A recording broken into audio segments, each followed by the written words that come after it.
Mamenase na sa topic we say ayafa no week we say no very interesting topic. Enti ebe say Kotoko no House of Folk no bia ntie na ebe yompo mo record mfa mo coaches no na omo ntie because ebe bo mo in this particular game. Yebedi kan asase ne ahwe agabo mbato nya abotre ba so yebedi kan nya abotre ne ahwe the defensive setup nearby mfimfi won so be the midfield battle. Now for your coin mu so correct attacking wise. It is how ni man mi ense nyina be but ennese de all can the focus is on the defense. I so we Kotoko. Over across of folk. In this particular league season here yeboya. Kotoko consider 10 goals. House of Folk also consider 10 goals. And on paper, one way because of me nyina no defense near pe. Why? Because of me be consider 10 goals. Kotoko keeping 9 clean sheets. House of Folk keeping 8. Difference is only 1. And you might be tempted so because and you defensively cramp on your pet because a back clean sheet Kotoko lady has back na even clear a bunch of goals considered cramp on when you now consider 10. And one way because defensively the same thing. But and you perceive the principles of defending. So all principles of defending, that's all the share House of Folk, that's all the share Kotoko. And one two teams no the defense no air better. So the principles of defending, that's all the share Kotoko, that's all the share House of Folk. And one or two teams no who the defense air better. In defending, your number best 5. Team Bia will defend the Biano. You should have these things at the back of your mind. This is the 5 principles of defending. Okay. Your pressing. Your cover up. May your Madrid analysis no make can be about cover up. Your in defending. Your balance in defending. Your compactness and your control and restraint. And where number 5 are principles of defending. So number 5 we say and on as all far as of folk. So offer Kotoko. Now so a typical analysis of their defensive structure. Uba who say anyway defense ni as ni way diano. And this is an analysis no. Okay. So offer team first Accra of Folk. Omo na name dey almost start me analysis no. House of Folk you see a pressing style a friend the hybrid pressing. And Jacob the first picture beto so dia maye. Okay. Match hybrid pressing no say omo use 2 pressing styles na omo can boom depending on the situation in the game. Hybrid pressing. Yes. And it has to vote for omo use the mid press and the high press. And now so omo come you no boom in defend the hybrid pressing. Okay. And Jacob the first picture na beto so dia man. And no try you can say mid presser, middle blocker. And no try you no hunu how ideally on paper and was saying house of for defense ni keluki because omo use the mid press and the high press. Okay. Mid block no that's na come about you say ya mame. Okay. And this team in the air bar, mid block nature say, who focus, baby are all press yajibono, baby are very active, finfin. Okay. And this one say players nina be surrounded with finfin. Team all use mid press no, sabon opponent no okromoa. Yana on time for so no so okono su bebre. Nina won finfin because finfin na obefa aba mimi krom. And the one out do na my yajibono. And the middle pressing. Okay. A couple of next one to mame and also the high one. And House of Folk in games now match this particular season no omo use ni me no omo combine boom and no mo nkwan na yes ade no teams be brave say omo use hybrid on for pressing style back up omo come you and I say boom. And House of Folk there no omo use the middle and then the high. And high ni su ni high no akamo ba cho manum from kakra high no say o start pressing no opponent no half war. Okay. Ulusu bono hona osa say o gira ne so age bono. Okay. And sorry say no we say nyina. Say o the House of 4 games more ya. And when we say on paper, on person use the mid press and the high press combine which is the hybrid pressing, but on paper practically omo fasade ni adwuma. Has on fanya adwuma. And idea ba ko akosa mobodu e can be na this season the House of Folk team no enkoye mfama no. So shit team be I can't my next picture and Frank Simbi. Say only opponent ball. Na say opponent na edge ball na. Na say all corner so your nima best 9 was about 3. The other kind approach. Say nipa na edge ball no me nko tata no edge ball na say menye den. Okay. The atosu me no delay. Opponent na waje ball no me man fa ball no ensa me ho enko say. And me say then delay opponent no am build up. Picture we now peno. Me that's a picture we enti akapa mane na so me no be come asem. Okay, we has against Olympics. We has against Olympics. Okay. I dey to so me no delay. Delay na kire say opponent na je bot say dey enka Olympics for ajibo yi. Na House of Folk players na wadwe say my yen delay Olympics for build up no. Say dey be ya ye players ni betima recover. That is the cover up remedy for omo ye no. Okay. Enti eno so ye nioma I was also in defending. And you control and then tackle. So always I go say that so ya mam we on Facebook na mo beti ase ye pa but utie nso ofia ye be chechem dia ma. I go now Olympics and they say across of folk no. A clear situation about how a House of Folk or defensive structure etie. Time I come and for ball no mfimfi no. House of Folk player ba ku na dimirika o nam na chi no. Wan ko aka me nkoso okotake no. Okay. Ofa na chi. Player ni gina wan ko betima kɔ no so wan approach no. Ofa na chi se cover up. Two House of Folk players enso gina ho ehwe aka me nko. Obia am press no. Obia am man presser. It is a nipo no crab on us one man pressure sana. Umanya the freedom to release the ball. Aka me nko so je ball ni mu no. Eventually this ball went into the net. And it is only House of Folk for the air bar. Pressing now, we use the hybrid press no. So Ukrabona, they don't give you enough pressure. And Ayadeba how to for consistently they do it. Even against Kim Facer. Obi again will be able to say, has 40 years, some mistakes, no time and over again. I Kadiba Kwame sounds who ye House of Folk for defense for any say. Sir Ushe club and from House of Folk. Any omu defensive structure now. Any choir omu fossil concede goals now. I can't hardly be. In 10 games now has 4 and as a 10 goals no ma consider. Emu 3 na penalties. Okay. 10 goals no ma consider. Emu 3 penalties. Emu 5 a mistake from cover up. A mistake from cover up. Yes. And what you say? So open the ball na kwa. Instead of saying House of Folk for no ebe tuetu antokro ni ade ade wechi no omonya sa. And to opponent need to make just one pass. No me dey be half for defense ni nyina mu. Defense splitting pass. Yes. And to House of Folk against Olympics. Ebinie kamenko ejina ho House of Folk players 3 ba ku dimirika nam nati obi anko no so on my pass sa ball no ko say House of Folk against Karela and no me Franco here just one pass na ball no da 90 plus 2 as 90 plus 3 just one plus and no dey go aba. House of Folk against Dreams the second goal the same situation. House of Folk against Asgold Mpodi na esre okay ya no solo goal no. The ball in the musa obi any want to stop ya no e no come ball say. House of Folk against Wafa just one pass. Even House of Folk penalty against Eduana penalty House of Folk for consider no it was the same thing just one pass.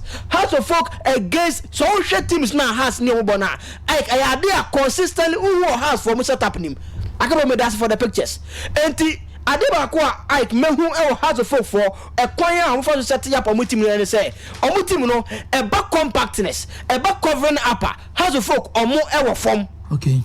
And the principles of defending a bass a young give pressure to the opponent has for multimillion. Okay. A back compactness and a covering upper has for multimillion. Okay. And the best of 5 principles, no bear 3 has a for fall short. The idea a man at say I can Botena has players no defense and any perform nature on one defending. Okay. Defense is a teamwork. Anytime I can say PSG for an idea about how many front train or montac and can ordinarily front train come attackers, but he can defensive duty say count because defense is a teamwork. So where has a folk team in like William Denchi a bass defensively on your solid with defensively. Okay. Fatah Mohammed this is in house 4 fans na be card almost say huni. Okay. Salim our drive ultimate ball in the ball movie but so we say Salim and yes attackers no enje ball yes side man ma I Salim ultimate. Okay. Awako at Olympics or try it was an attacking duties and yet defensive. Usawabu clearly when me say sa boot na futuja hono ehehano ne nan kom again Robert Adosowa ade hano pass a defender miscalculation say ohwe ball no all calculate nya ne time in nyoma right no Ike emfama no enti account bi ma ne concede free kicks and penalties pa enti so all has of folk team ma Ike say the him defensively anywhere bi wo has for no they have to look at it especially so covering up the compactness no cause am board whenever our team no defending they don't cover up so open chair here that's where you has of folk nicking face I can feel when can face a player na ajibo no has player BN wa obe na kwajibo no has player BN wa obe can face ani na kwajibo no so they don't give enough pressure to the opponent enti ya de ba ko has of folk no omo hwe niye 5 principles of defending eba say you give pressure to the opponent omo entimi nya niye eba covering up has of folk fall short wall eba compactness and so has of folk essence fall short wall did you mean just one pass now they are splitting their defense and nyam nwanwa say Richard Atta ekoye no yes so open one of the best performance of House of Folk na e hwan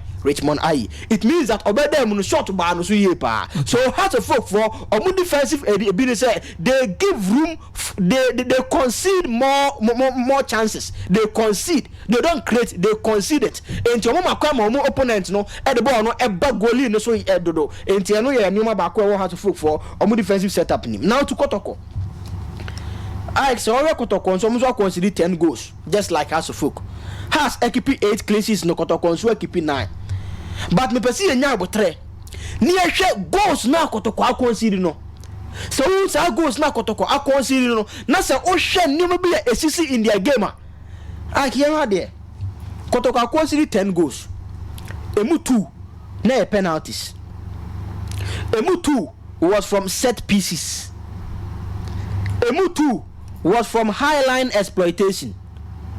Emu 2 was goalkeeping error. Ni na abalora na ye oko. Emu ba ko lack of cover up. Zuberu go no the third goal no they say no say born by no kwa na gina obi ankova no. Ena ba ko so ye applying low pressure. And it's all Kotoko 10 goals na almost wa consider na Ike. Said the ye church mienu ye penalties. Ye ni penalties ni nchen. Mienu biem set pieces. Set pieces. Corner kicks and Sano Mano Mienu are from set pieces. Kotoko for consider. Mienu are from high line exploitation. High line exploitation, which I say. Team now, Kotoko names Kotoko, you see the high line. High line now, more bono. Se opponent no admitted test high line no at the bone tisi Kotoko for netikosa and defend the high line exploitation. Sa high line exploitation, team of team use to tia Kotoko a Kinfesa. I know they say too good. The chance to be in Amfa. Unim sa said Kinfesa will be in what this high line exploitation as a Kotoko. Okay.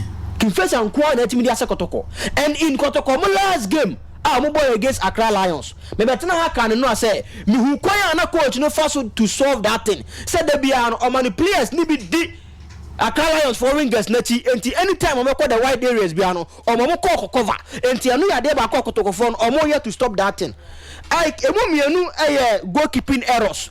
Sa goalkeeping errors no Razak Abalora na yes had 2 mistakes ni na. Now he's no more in the team. Bako lack of covering up. And no michire mu say against Kinfesa. Zubaru the third goal no cross ne ba no nko na gina o. Kotoko play bi enu a okọ no command any pressure. And Bako so ade kan say low pressure. So kaya Isaku go now say in the first game against Dreams. Now players no BS Rose or caught into a tackle. And now say yeah shano sana branch and the cobo bone say. And you know see how Kotoko for so fast wa almost a concede goals no. In all, say unya botre Ike a share Kotoko. Omu defensive setup. Omu defensive structure na. Kotoko players are you can say they are tackless. Omu timi go into tackles and winning balls at the moment than House of Folk.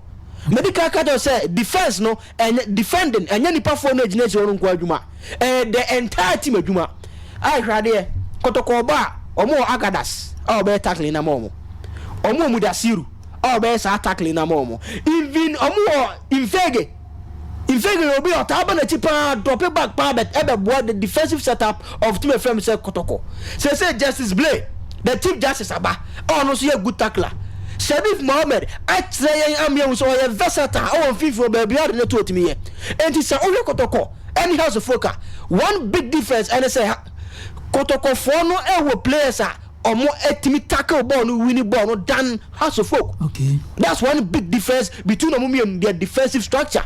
Kotoko for the no omo players are omo very good se ba se yen tackle near winning ball na enti ball winning ability e Kotoko defensive structure nim esre has a folk for omo de nim. Okay. In all so okasa o kan nyina bom Ike no are the two teams no the defense better e won so omo yin obi consider 10 goals there, but after my analysis I came to the conclusion say Kotoko omo defense no Ike to me better than that of team defense Accra as for. Yes, that consider se defense no na boama enkunimdia ba. And Kotoko defense. Yes, say defense now say boama enkunimdia ba. I'm going for Kotoko because Kotoko mu defense no, especially this season to me has I better than Tima. You from say has a folk, especially because of their structure. Kotoko defense more structure, more a particular plan, a particular way of defending. Players no omote ase. Has a folk there no. The manem fan say. Imagine say coach boy do say on last game you boy against RTU. Here we man no mujina mfifi Sule, Awako, Salim, Nuruddin Abdulaziz. I say 4 players we say Sule obeta gaje ball onye because they say no ni age na empene. Okay. Awako ontimi nye say adwuma no. Okay. Salim enye ne special way ene ho. The enye na yipa ye Nuruddin Abdulaziz. And out of nipa 4 no e won fifi no ba ko ene timi ye say adwuma no. Ba se Kotoko de na egba unim hwe ko mi se Kotoko muda obet my tackling no. Unim se Kotoko ebo player obet my Kotoko bo agadasa obet my Kotoko starting fega e won so ya attacker but defensively was a drop back bebo and Kotoko for na ebo unim say with their structure more players be 4-5 defensively omo de omo semu yie. But how the fuck the Anantesa and the can be and I'm concluding said then Kotoko's defense to me this season is better than that of team friends across the folk. If number watching a better midfield no. Okay. When and a midfield near strong. Okay. You better some technical terms be our midfield nim near the individual players now a 150 on near say when and they near strong and then the following day you see a attack war near correct anymore so the Ike. Kwabena Danso the sports architect.